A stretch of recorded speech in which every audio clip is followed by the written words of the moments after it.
What's up, everybody? Thanks for watching. As you can tell, we got quite a few of these Fox Body Mustangs laying around. We buy quite a few of them, and through the years you get used to what to look for that might be a serious concern when you decide to fix one. And this is specifically for Fox Body, but I'll give you an SN95 example too. So technically 79 through 04 basically. One of the first things you want to really check on is look down in there at the frame rails, because this area is usually hidden by the exhaust, so it's not really accessible without looking for it, focusing on checking, because something like that could very easily destroy this whole entire car. It basically is trash at this point once that damage happens. Also want to check down the frame rail. You want to make sure it's straight. It's not bowed in, kicked over. The same thing applies for the bottom ones.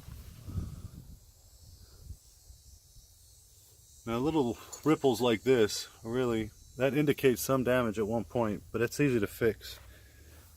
You're looking for the larger kinks and bends that make it no longer straight.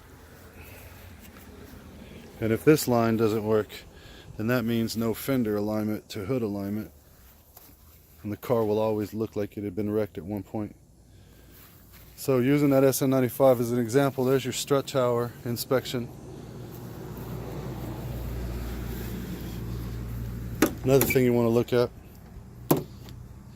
when you see the damage, the wrinkles that have been fixed, those are obvious signs of a front end impact. And then check the back of the core support. That'll tell the tale, especially if they happen to be bent in a V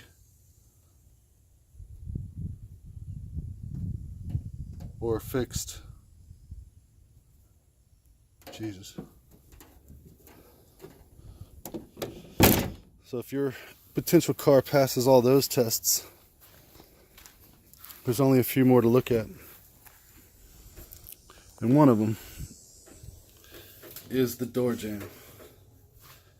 So the door jambs, usually on the passenger side, but both of them have a tendency to do it when all the crap gets caught behind it and the moisture kicks in and rots it all out. So make sure you open your doors, even pull back the weather strip, and check the entire A-pillar to ensure that it's in good shape and it's not rotted through. I've seen people use just Bondo or fiberglass to fill the hole to sell it, so be vigilant, look and make sure you don't see any damage there. And of course, one of the biggest problems is the floors. The weather ceilings, the weather strips get a leak, and when they get a leak, when it rains, the water sits and it puddles down into the floor pan. Well, with the carpet underneath of it, or carpet on top, it just holds all that liquid and it sits on the metal and slowly just completely destroys it. So you want to peek from underneath and make sure that you don't see any rot holes all the way up into the footwells. Sometimes you'll see them. If you can pull the carpet, that's awesome, but a lot of times we can't do that.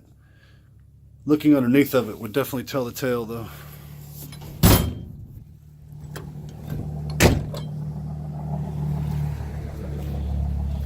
It's a shame these cars are rotting away as quickly as they are. Here's a pretty sad example of a 1988 Mustang Coupe. Look at this rot.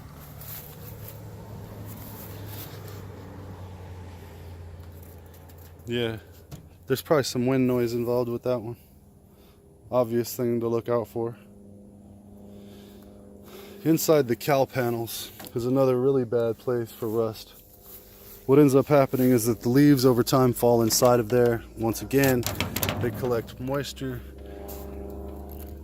and you get rust holes. A lot of you guys can relate to that. So you definitely want to look inside your cowl. Otherwise, you'll be driving down the road and it starts to rain and the water will run down under your feet through your rust holes. It's never a good thing. I'll make another video showing like torque boxes, the bottom of the car, basically things to inspect, upper and lower control arm mounts, all that fun stuff. So we'll do a different video from the bottom and then perhaps one from the interior. But for right now, structural, these cars are rusting away quick. So it's in your best interest to do the extra legwork. Remove things like the cowl panel so that you can see in it clearly. Make sure you don't get yourself into a bigger project than you were looking for. It's getting hard to find these cars in nice shape. Good luck on your hunts, guys. Post up pictures in the comments, whatever you end up with as a project. I'd love to see them. As long as these Fox Body are just being kept on the road, I'm always a happy guy. Thanks for watching, guys.